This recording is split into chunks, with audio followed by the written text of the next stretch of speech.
नमस्कार दोस्तों, A1 नौकरी चैनल में आपका स्वागत है। और इस बार मैं सीजीपीएससी और सीजी व्यापम के अलावा आप लोगों के लिए एक ऑल इंडिया गवर्नमेंट सर्विस का नोटिफिकेशन की जानकारी लेकर के आया हूं, और जो कि क्लास 2 ऑफिसर के लेवल का जॉब है। उसकी सैलरी भी काफ़ी बेहतर होगी। और चलिए देखते हैं, इस बार है मिनिस्ट्री ऑफ होम अफेयर्स, मतलब गृह मंत्रालय का इंटेलिजेंस ब्यूरो विभाग की वैकेंसी आई है। और इस वैकेंसी में आप देखेंगे कि आप जो है भारत देश की सेवा करने के लिए प्रथम कतार पर होंगे, अगर आपकी यह नौकरी लगती है तो। जैसे हर चीज़ों के पीछे खुफिया जानकारी होती है किसी ऑपरेशन से पहले, तो आप वो व्यक्ति होते हैं सरकार को जानकारी देने के लिए कि किसी ऑपरेशन को कैसे बेहतर बनाया जा सकता है। तो आइए, अभी तो करियर की शुरुआत में है, हम इसको देखते हैं। हमने देखा है कि 3700 वैकेंसी आई हुई है इस बार आईबी में, इंटेलिजेंस ब्यूरो में, एसीआईओ पोस्ट के लिए, assistant central intelligence officer grade 2 executive examination 2025। तो देख लेते हैं दोस्तों। ये देखिए वैकेंसी क्या है, 3717 पोस्ट, 3717 पोस्ट आए हुए हैं, जो कि अपने आप में पिछले 3-4 बार से सबसे ज़्यादा पोस्ट है। अगर यूआर कैटेगरी के लिए बात करें तो 1537 पोस्ट है, ईडब्ल्यूएस के लिए 442 है, ओबीसी के लिए 946, एससी कैटेगरी के लिए 566 पोस्ट है, एसटी के लिए 228 है। कुल मिला के ये हो जाते हैं 3717 पोस्ट। दोस्त, ये अपने आप में किसी सेंट्रल ऑर्गेनाइजेशन में बहुत ज़्यादा वैकेंसी है, और इस नौकरी के बदौलत आप सेंट्रल गवर्नमेंट की सर्विस करते हैं। इसमें जो सैलरी होगी वो लेवल 7 का सैलरी होगा, और लेवल 7 की सैलरी जो बेसिक होती है 44,900 से लेके 1,42,000 के बीच में, जिसमें आपको आईबी में नौकरी करते हुए स्पेशल सिक्योरिटी अलाउंस 20% का एडिशनल सैलरी मिलता है। 20% आपको इस सर्विस में एडिशनल मिलता है, आपको जो भी आपकी तनख्वाह बनती है उसके अलावा। साथ ही साथ आप जो एक्स्ट्रा टाइम ड्यूटी करते हैं या सैटरडे संडे कोई और इंगेज होते हैं, तो आपको 1 महीने का सैलरी और मिलता है। मतलब आपको साल में 12 महीने के बजाय 13 महीने की तनख्वाह मिलती है।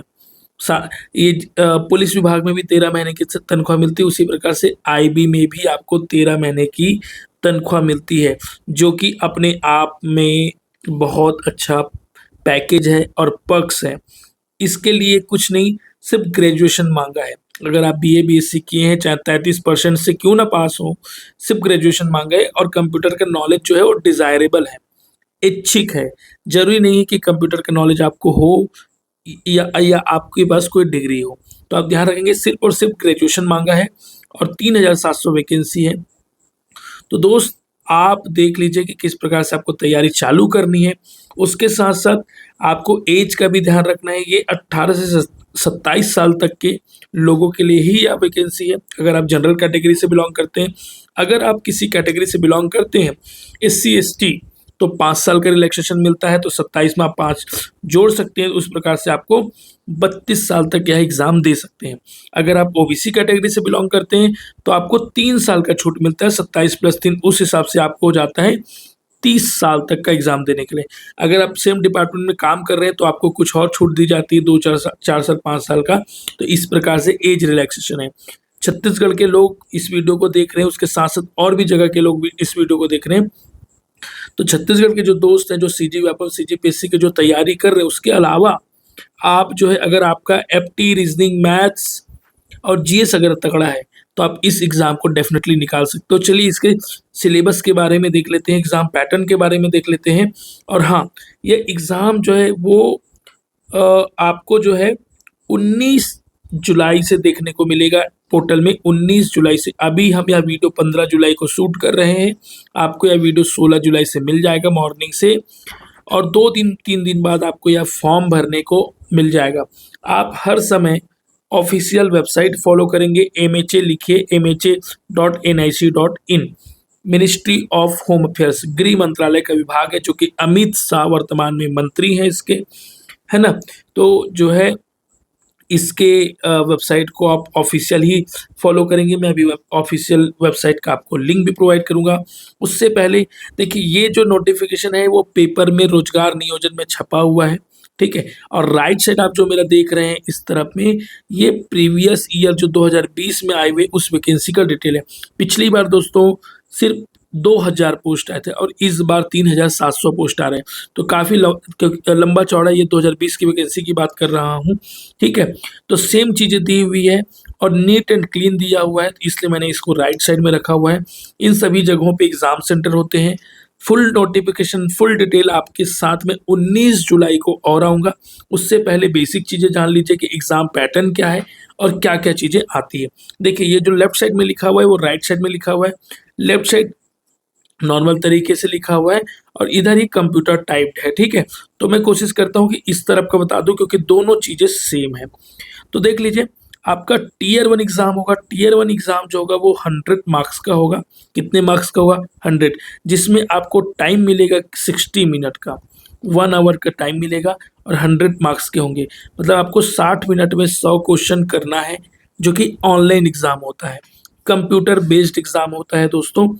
इसमें आपका जनरल अवेयरनेस आता है, ठीक है। इसमें आपका जनरल अवेयरनेस आता है, करंट अफेयर्स आता है, ठीक है। दोनों तरफ देख लीजिए, जनरल अवेयरनेस है।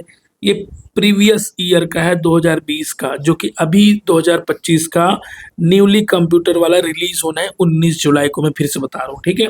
तो आप देख लीजिए, करंट अफेयर्स आपका आ रहा है, जनरल स्टडीज आ रहा है, न्यूमेरिकल एप्टीट्यूड है, मतलब आप ले लीजिए मैथ्स आपका, और रीजनिंग आपका, और इंग्लिश आपका। इस प्रकार से 5 अलग अलग सब्जेक्ट आते हैं, ठीक है। इसमें आगे पीछे करके दिया हुआ है, इसमें आगे पीछे करके। निगेटिव मार्किंग की बात करें तो 1/4 आपका निगेटिव मार्किंग रहेगा। कितना रहेगा? 1/4 आपका निगेटिव मार्क रहेगा, मतलब 0.25 आपका निगेटिव मार्किंग है। तो इस प्रकार से आपका टीयर 1 एग्जामिनेशन होगा। टीयर 2 एग्जामिनेशन आप देख लीजिए।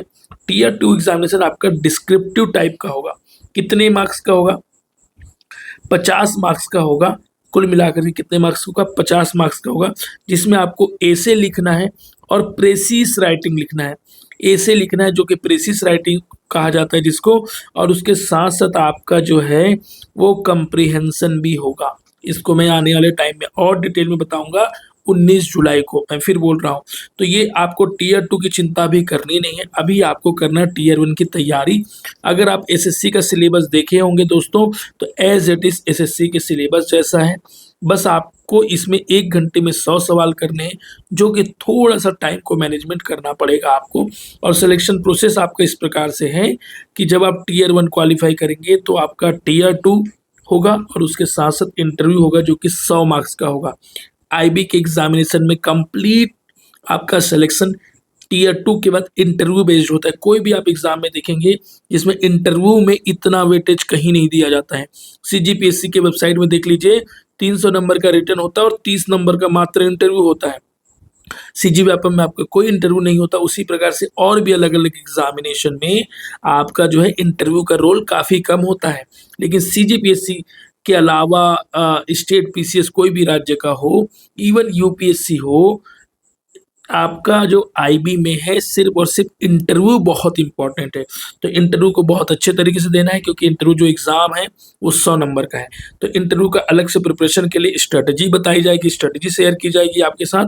लेकिन फिलहाल अभी आपको फोकस करना है आपकी प्री एग्जामिनेशन में, ठीक है दोस्तों। तो ये देखिए फुल डिटेल है। कुछ और इंपॉर्टेंट चीज़ें जो मैं बता देता हूँ।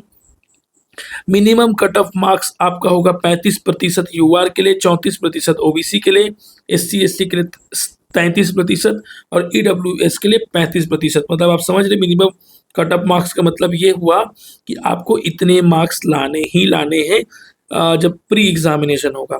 उसके साथ साथ आप जब प्री दे लेंगे तो आपको 10 टाइम्स, कितने टाइम्स? 10 टाइम्स आपको टीयर 2 के लिए सिलेक्शन किया जाएगा। 10 गुना लोगों को बुलाया जाएगा। 10 गुना लोगों का मतलब आप समझ लीजिए 371717 पोस्ट में 10 गुना का मतलब आप 1 जीरो जोड़ लीजिए, मतलब 37,000 लोगों को टीयर 2 एग्जाम देने के लिए इनवाइट किया जाएगा। तो आप सोच लीजिए कितना बेहतर मौका है। साथ ही साथ जब आपका इंटरव्यू होगा तो आपको 5 गुना लोगों को बुलाया जाएगा, मतलब आप 15,000 लोगों का क्या होगा, इंटरव्यू होगा। उसमें से 3,717 लोगों का सिलेक्शन होगा फाइनल। ठीक है, बाकी फुल नोटिफिकेशन आने वही वाला है 19 तारीख को, तब हम और डिटेल से देख लेते हैं।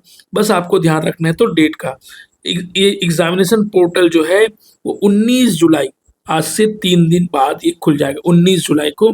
और लास्ट डेट जो होगा वो 10 अगस्त होगा।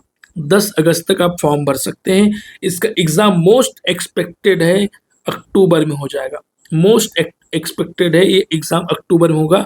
आपको 2 महीने से ज़्यादा समय नहीं मिलने वाला है, 2 से 3 महीने से ज़्यादा समय नहीं मिलने वाला है, क्योंकि अगस्त तक एग्जाम होगा और सितंबर में इसकी तैयारी हो जाएगी। और ये एग्ज़ाम जो है वो टीसीएस के द्वारा लिया जाएगा, ये भी मैं आपको इन्फॉर्मेशन बता देता हूँ। ये जो एग्ज़ाम है वो टीसीएस के द्वारा कंडक्ट किया जाएगा आयोन डिजिटल में। अगर आप कंप्यूटर से फैमिलियर नहीं हैं तो आप कंप्यूटर के एमसीक्यू क्वेश्चन से रिलेटेड फैमिलियर हो जाइए। इसके एग्ज़ाम फीस जो देना है वो आपको 650 रुपये देना है। 550 रुपये प्रोसेसिंग चार्ज मांग रहा है और 100 रुपये एक्चुअल एग्ज़ाम की फ़ीस है। उस हिसाब से आपको 650 रुपये देना है। SC ST को भी कोई छूट एग्ज़ाम फीस में नहीं दिया गया है, आपको 550 रुपये भरना ही है। ठीक है, 550 रुपये। SC ST को मात्र 100 रुपये की छूट दी गई है, जो कि उसका कौन सा फीस है, मतलब मिनिस्ट्री ऑफ होम अफेयर्स का फीस है, उसके लिए उनको छूट दी गई। लेकिन प्रोसेसिंग चार्जेस जो 550 के वो आपको देना होगा। तो इसी के साथ आपको मैं इन्फॉर्मेशन दे रहा हूँ। यह इन्फॉर्मेशन कैसा लगा, कुछ इंपॉर्टेंट तथ्य मैं 19 तारीख को और लेकर के आऊँगा। और है ना, इसका जो क्लोजिंग डेट आप अपने कॉपी में लिख लीजिए, 10/8 को ख़त्म हो रहा है और 19/7 को चालू हो रहा है। तो आपको मोटा मोटा 15-20 दिन एग्ज़ाम फॉर्म भरने के लिए मौका मिलेगा। ये प्रीवियस ईयर नोटिफिकेशन थे दोस्तों, एक बार इसका झलक और देख लो किस प्रकार से क्या चीज़ें हैं। सेम एज इट इज़ ऐसा ही नोटिफिकेशन आपको देखने को मिलने वाला है। और दोस्तों, इस नौकरी के बारे में मैं आपको और क्या बताऊँ, बहुत शानदार नौकरी। चलिए कुछ चीज़ इसके बारे में फैक्ट बताता हूँ। तो ये रही मोटा मोटा इन्फॉर्मेशन वैकेंसी से रिलेटेड। अब जो मैं आपको बता रहा हूँ वो एडिशनल इन्फॉर्मेशन है। देखिए 19 जुलाई से जब एग्ज़ाम फॉर्म भरना चालू हो जाएगा तो इसके लिए ऑल इंडिया के लोगों द्वारा फाइट किया जाएगा। इसमें महिलाओं के लिए कोई सेपरेट रिजर्वेशन नहीं है, ऑल इंडिया के लोगों के द्वारा फाइट किया जाएगा। इसमें एसएससी के बंदे ज़्यादा टॉप कर जाते हैं और यूपीएससी का जो बंदा तैयारी कर रहा होता है वो भी इसमें एंट्री ले लेता है, तो कंपटीशन थोड़ा टफ हो जाता है। लेकिन इस बार वैकेंसी 3,717 आया है, तो सभी लोगों के लिए मौका है। अगर कोई भी व्यक्ति अगर अभी से तैयारी करना चाहता है तो जनरल अवेयरनेस और जनरल स्टडीज ये दोनों पैरेलल पढ़ के लगभग 50 क्वेश्चन 40 क्वेश्चन का वेटेज बन जाता है, जिसमें जनरल स्टडीज में हिस्ट्री पॉलिटी ज्योग्राफी वगैरह आता है और जनरल अवेयरनेस में जो तेज दुनिया में जो चल रही होती है उसके वो सब चीज़। मैथ्स और रीजनिंग ये बड़ा स्कोरिंग सब्जेक्ट है, बहुत टफ नहीं आते हैं। चाहे तो आप प्रीवियस ईयर एग्जाम पेपर देख लीजिए, मैं शेयर करूंगा। और इंग्लिश जिनका वीक है उनको काम करना पड़ेगा इंग्लिश में, क्योंकि आईबी में इंग्लिश का एग्ज़ाम बड़ा तगड़ा आता है। आईबी में इंग्लिश का एग्ज़ाम बड़ा तगड़ा आता है, उसके हिसाब से आपको प्रिपेयर करना पड़ेगा। तो ये सारी चीज़ें अगर आप इसमें सेवा देते हो आईबी में, आईबी अपने नाम में एक प्रीमियर इंटेलिजेंस ऑर्गेनाइजेशन है जिसका पूरे देश दुनिया में अच्छा खासा नाम है, रेप्यूटेड जॉब है। 13 महीने की तनख्वाह आपको मिलती है, जो कि 1 महीने का आपको एडिशनल है। उसके साथ साथ देश के बाहर काम करता है रॉ, जो कि इंटेलिजेंस गैदर करता है, और देश के अंदर जो काम करता है वो करता है आईबी, इंटेलिजेंस ब्यूरो। आईबी का जो हेड होता है दोस्तों, जिसको डीआईबी बोला जाता है, वो पूरे राज्यों के जो डीजीपी होते हैं, पुलिस प्रशासन या लॉ एंड ऑर्डर के जो मेन अधिकारी होते हैं डीजीपी, उसके भी मुखिया होते हैं, उसके भी मुखिया होते हैं।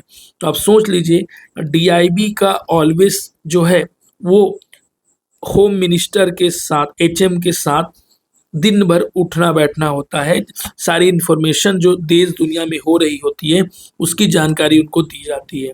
और आईबी उसके अलावा बहुत सारे ऑर्गेनाइजेशन की नोडल एजेंसी भी होती है। तो ये सारे रुतबे आईबी में हैं, लेकिन हाँ ये बहुत लो प्रोफाइल जॉब है। आप कभी भी अपने आप को शो ऑफ नहीं कर सकते कि भाई मेरी ये नौकरी है वो नौकरी, आपको थोड़ा सोशल लाइफ से डिस्टेंस बना के रखना होगा, सोशल मीडिया आपको डिस्टेंस बना के रखना होगा, क्योंकि आपको जितना लो प्रोफाइल रहेंगे उतना आपकी नौकरी के जॉब रिक्वायरमेंट के हिसाब से आपको फिट बैठेगा। अगर आप बहुत ज़्यादा सोशल नेचर के व्यक्ति हैं तो ये जॉब आपको सूट नहीं करता है। मैं आपको साफ-साफ बता दूँ, अगर आप बहुत ज़्यादा सोशल नेचर के हैं, इन्वॉल्विंग नेचर के हैं, आपको ओपन सोशल मीडिया में बहुत ज़्यादा इन्वॉल्व रहना है, ओपन रहना है, तो वहाँ पे आपको दिक्कत हो सकती है।